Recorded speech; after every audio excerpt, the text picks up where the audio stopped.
আসসালামু আলাইকুম। আজকে আমাদের যমুনা নদীতে আসছি একটা অদ্ভুত প্রক্রিয়ায় মাছ ধরার জন্য। আমার মনে হয় না যে আমার জন্মের পর থেকে আমি এরকম অদ্ভুত নিয়মে কোথাও এত বড়, বড় মাছ মারছি। ১ম দেখায় আপনার মনে হতে পারে যে আমরা সবাই বাঁশের উপর দাঁড়িয়ে এক ধরনের সাংস্কৃতিক নৃত্য করছি। আসলে এখানে সম্পূর্ণ বিষয়টাই মাছ ধরা কেন্দ্রিক। যদিও এই মাছ ধরার কোনো অফিসিয়ালি নাম নেই, তবে আমাদের এলাকার লোকজন এটাকে ভেলার মাছ বলে থাকে। ইনশাআল্লাহ দেখা যাক আজকে আমরা এই প্রক্রিয়ায় কত বড়, বড় মাছ ধরতে পারি। তো এই প্রক্রিয়ায় মাছ ধরার জন্য সর্বপ্রথম মাঝারি এবং ছোট যে বাঁশের ভেলাগুলা থাকে সেগুলা নির্বাচন করতে হবে। এই ধরনের ভেলার মাঝখানে যে ফাঁকা জায়গায় থাকে মূলত সেখানেই বড় এবং মাঝারি ধরনের মাছগুলো পাওয়া যায়। তো এর আগেও আমরা ২ টা চাপ দিয়েছিলাম, সেখান থেকে মাঝারি এবং ছোট সাইজের মাছগুলো উঠছিল। আমরা এখনো বড় ধরনের কোনো মাছ পাইনি। তো এই প্রক্রিয়ায় মাছ ধরা অনেকটা কষ্টসাধ্য হওয়ার কারণে আমরা ২ থেকে আর ১ টা চাপ দেবো হয়তো। তো দেখা যাক এর ভিতরে আমরা ভালো ধরনের কোনো মাছ পাই কিনা। আমরা মূলত এই প্রক্রিয়ায় মাছগুলো ধরার জন্য যে জালটা ব্যবহার করছি সেটা অনেকটাই দেখতে ঠেলা জালের মতো হয়ে থাকে। তবে এটা ঠেলা জালের চাইতে অনেকটা বড় হয়ে থাকে। তো এই জালের যে সামনের অংশটুকু আছে মানে যেটুকু ফাঁকা জায়গা ওটুকু দিয়ে ভেলার এপার থেকে ওপার নিয়ে মাঝখানে একটা গিট্টু দেওয়া হয় যাতে মাছ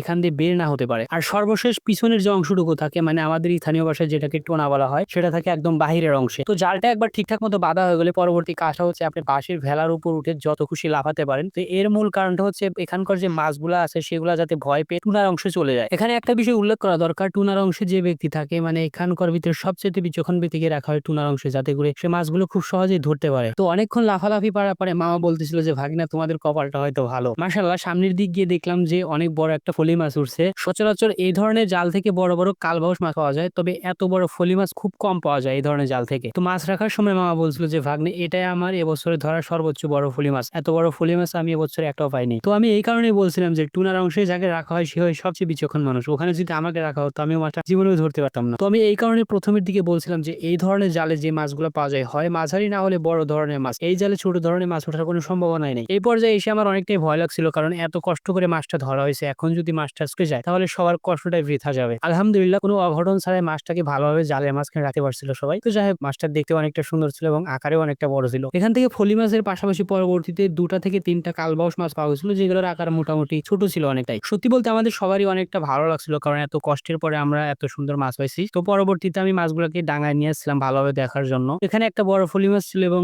সাথে আরেকটা ছোট ফলি মাছ ছিল যেটা অনেকটাই ছোট, এবং তার সাথে কয়েকটা কালবাউস মাছ ছিল। ওইদিন আমরা আনুমানিক ৩ থেকে ৪ কেজির মতো মাছ পাইছিলাম এবং সেগুলা পরবর্তীতে সবাই ভাগাভাগি করে নিছিল। আর এটা হচ্ছে সেই সুন্দর মাছটা। তো আজকে এই পর্যন্ত। আপনি চাইলে আমাদের ছোট পরিসরে শুরু করা খামারের জন্য দোয়া করতে পারেন। আল্লাহ হাফেজ।